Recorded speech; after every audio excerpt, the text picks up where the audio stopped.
Encore plus de détails sur les circonstances de la découverte des restes d'un bébé dans un lave-linge de la bianderie de l'hôpital Abbas Ndao de Dakar. La question centrale sur cette affaire est comment le nouveau-né de 2 jours a pu quitter le service néonatologie et se retrouver dans la machine à laver. Depuis le mardi 25 juillet dernier, le temps semble s'être arrêté pour le jeune couple coudérin, telle la chute d'un coup de foudre qui détruit tout sur son passage.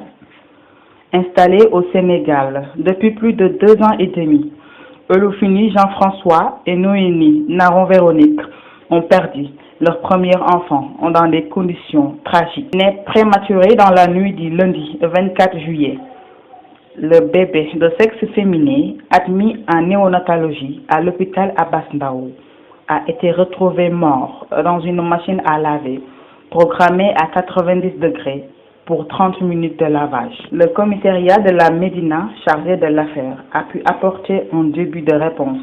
Manifestement, l'infirmière NBS est la responsable du drame. D'après les enquêteurs, elle a reconnu avoir par erreur enveloppé le nourrisson dans les draps à laver avant de mettre ceci dans un sac envoyé à la bianderie. Des sources d'enquête approfondies renseignent que l'enfant, prisonnier du sac pendant quelques minutes, est mort par asphyxie avant d'être introduit dans le lave-linge. Cependant, poursuit les mêmes sources, ni RN qui a transféré le linge à la bianderie, ni Adienne qui l'a mis dans la machine n'ont entendu un cri ou un mouvement suspect provenant du sac.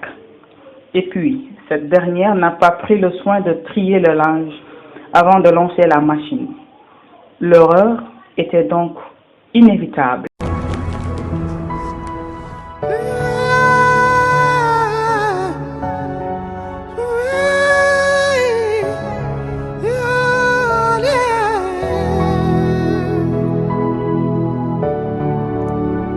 aduna heli wali jali so wana mo yeli dañata ko ñaami so wana mo yeli dañata dole ndare aduna koy funti foyde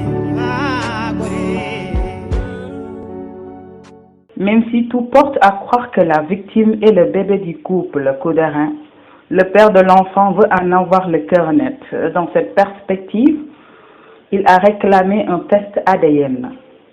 La police scientifique et technique, dans ses conclusions, est allée dans ce sens.